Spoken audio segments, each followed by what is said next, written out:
On the border of South Africa and Zimbabwe, a man prepares for a potentially life-threatening assignment. Everybody has to do their part to make sure that Zimbabwe's case is heard out there. For his own safety, his identity must be kept secret.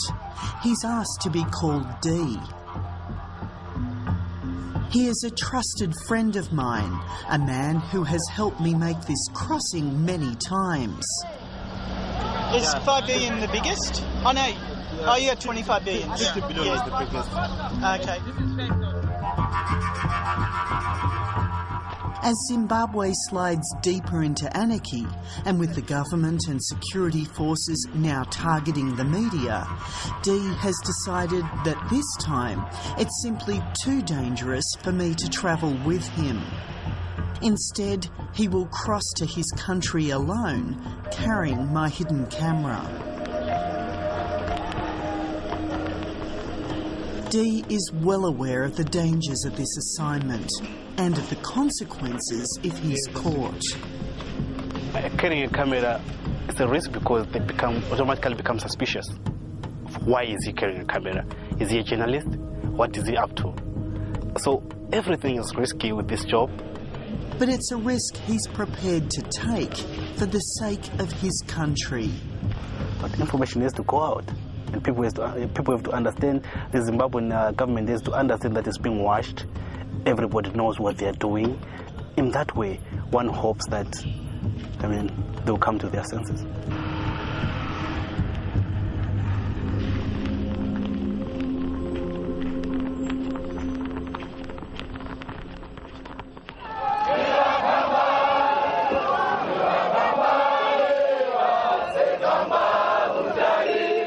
This is what he is going home to.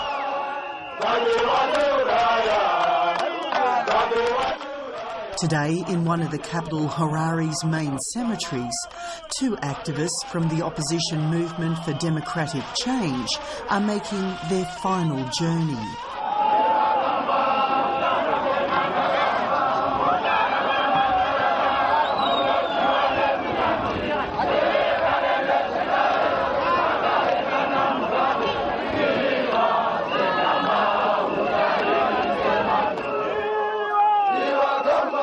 Godfrey Kazani and Kay Nevwe are given a hero's burial by the MDC. Slain trying to bring change to their country. Party loyalists, between them, they'd been arrested more than 40 times over the years for their political beliefs.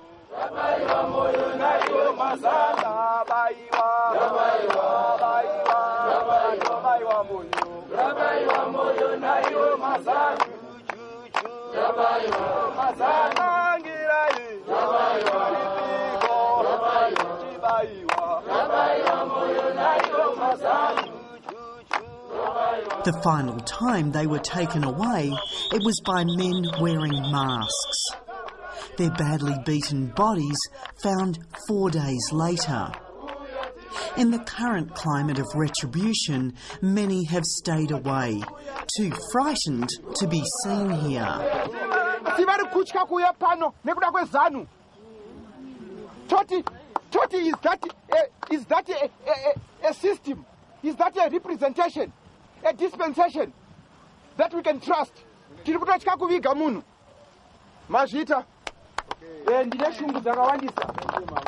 Since the first round of voting in March, Mugabe's supporters have killed more than 80 people. 200 are missing, more than 3,000 hospitalised, and tens of thousands have fled their homes. Some of the MDC's wounded have been given refuge in this church outside of the capital. This man was one of 4 who were attacked.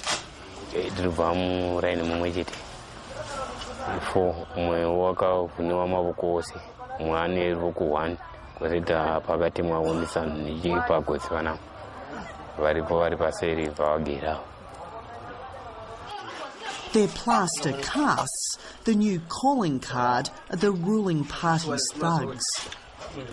kuti makavhotera ku MDC ndo yatairo kwanzi makatambisa mavhoti edu makatengesa nyika. Julius comes from a small rural village. He survived a 2-day torture session at the hands of local ZANU PF loyalists. First, they tried to burn him alive in his own hut. Then they knocked him unconscious. When he came to, he and 3 others were taken away to be drowned. Zvairima ndandongotoona kuti hapana pandopotopera upenyu hwangu. Saka ndau macho maitotyisa kuti upinde asi pasina zvokuzviita nokuti waitopinda nokuti marohubwe aitaitiwa manje ndiye aikonzeresa kuti kungopinda. Nokuti waingoona kuti panapa vanhu vane chinangwa chekutoda kutouraya. Saka takangopinda unongoti hapana china zvokuzviita kana kwakutwa kudofa pano. Julius and his brother survived. His brother-in-law did not. He died from the beating meted out by ZANU PF supporters, and amongst those attackers were members of their own family. Neither he nor his brother can go home.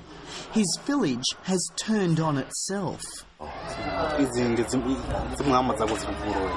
Yeah, dzava hama dzimwe hama mwagarisana musomufreji isitai kutogara mariseti mavhileji mariseti ayangoti imwe ipapo imwapo muraini mumwe saka unongotoziva kuti apo panenge vamwe watotosifara tose.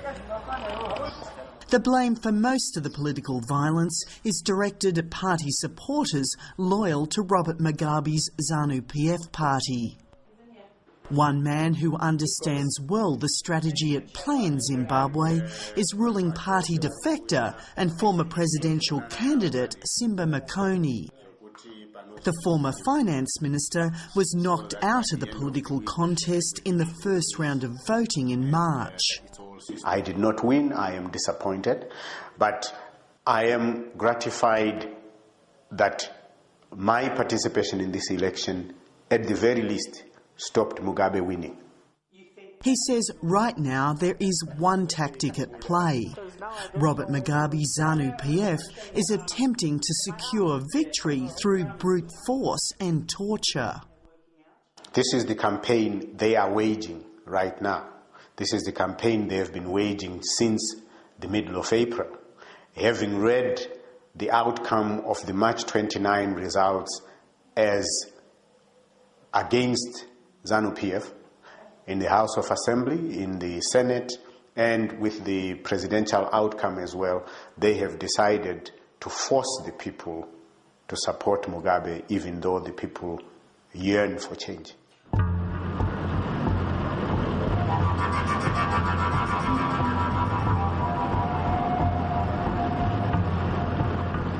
Most affected by the violence are those in rural areas.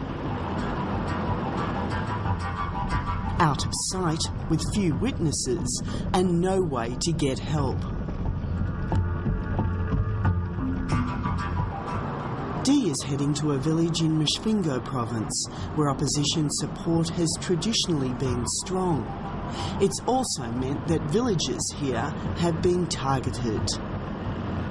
Now we're going into Manika Bridge, an area where most MDC people have been victimized.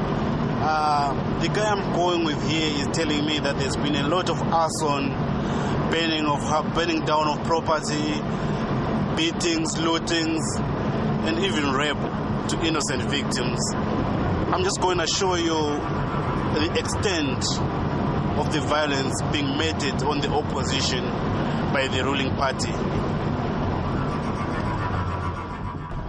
So fewer vehicles in rural areas, each one that passes through is noticed.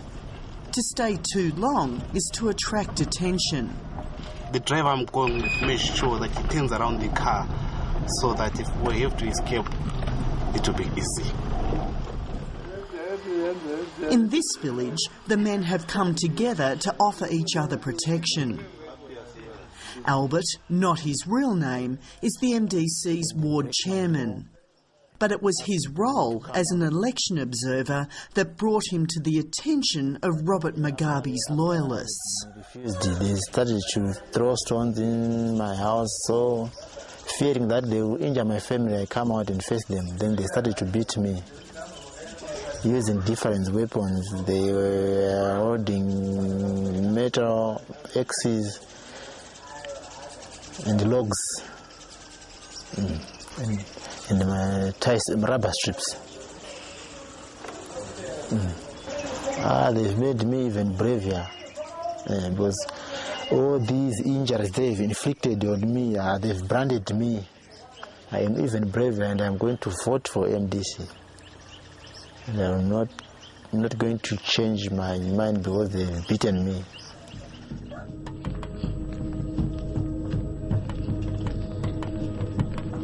At a local hospital, Dee finds most patients too scared to speak. This man, a polling officer, a public servant who was beaten in front of his entire village, was brave enough to talk, but too fearful of retribution to be identified. Then they started beating me all over my body, all over my head, my backbone, my legs, under my feet. And then I could not even turn because the spear was too heavy in my neck. Yeah, what I want the world to know is it's true that people are being beaten by ZANU PF. People are being killed by ZANU PF.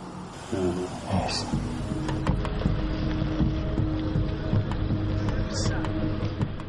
Kerry Kay is the welfare officer for Zimbabwe's opposition MDC party. Her husband, Ian Kay, a long-time opposition MP, won a seat in the March election. He was taken to jail a fortnight ago. Now she is in hiding. She agrees to speak with Dee as long as it takes place in public and in a car, so she can get away if needed. It's ludicrous, but I mean, we knew that come the elections before and after that trumped-up charges would be levelled against either or both of us, because this is what's happened for the past 10 years.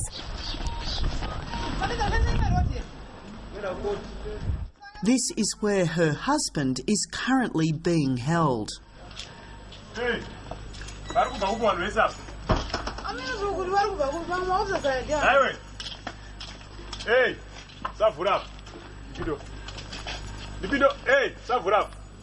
It's a rural prison 2 hours' drive from Harare.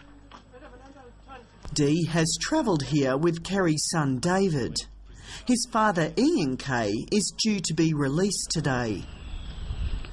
This is the Murewa prison where Ian Kay is being held. We're just waiting for him to go out, to come out. We haven't been allowed inside. Even his son is still sitting outside.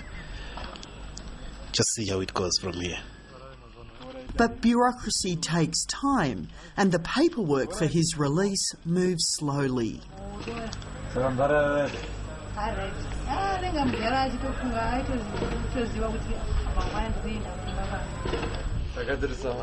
24 hours after the order is granted, Ian Kay is back in Harare and ready to continue the campaign.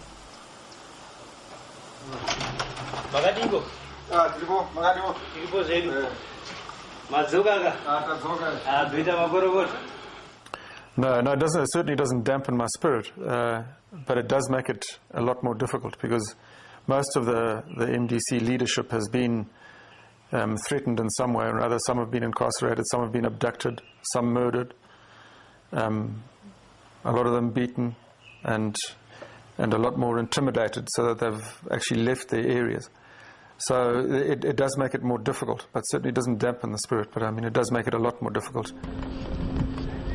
Kerry Kay and Dee are on their way to meet two men whose lives hang in the balance. Both men have third-degree burns to almost 50% of their bodies. In this hospital, there is a burns unit, but almost no medication. There's 2 pots. I brought 2. I said 2 pots on Friday. Okay, so that's... So 1 point. Yeah. So if we could just see them for 1 minute, that would be fun. Thanks. As MDC welfare officer, Kerry Kay's job is to find what she can. This time, it's Burns cream. I'm sure one of these pots will last for some time. When you see the extent of the burns. And also, when I came here last week, when they lifted up the blankets, they're on a cage, showed me their legs, and you could smell the burnt flesh. As violence escalates, an old terror tactic has been revived: burning people alive. How are you feeling? Terrible.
Okay. Maike vakuwigira mushonga naika mushonga kuti muzore ndazoti hapana mushonga panapo.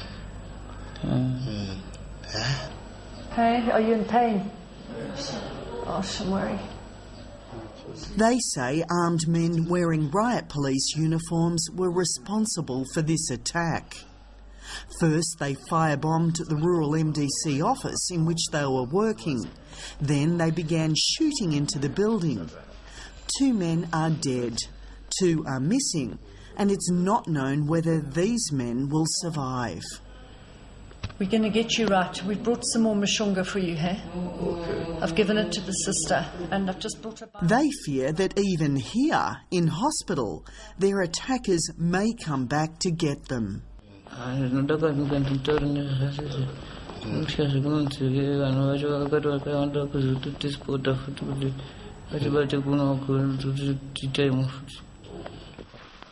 Dee is asked by this patient to be shown his injuries. He takes out the camera with a viewing screen and films as this man sees for the first time how badly burnt he is.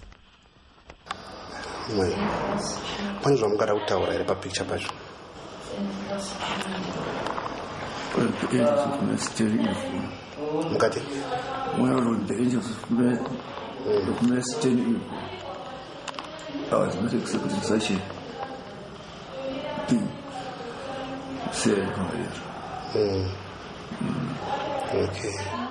For Kerry Kay and Dee, coming face to face with this violence exacts an emotional toll. I don't know, I can't... The suffering is... You can't describe it. I can see now how serious it is right now. You're crying. I mean, it's really bad. I cried when I came here the other day, and I mean, it just... How do you comfort somebody who's 50% of his body's got 3rd-degree burns just because he voted for the party of his choice and for the president of his choice?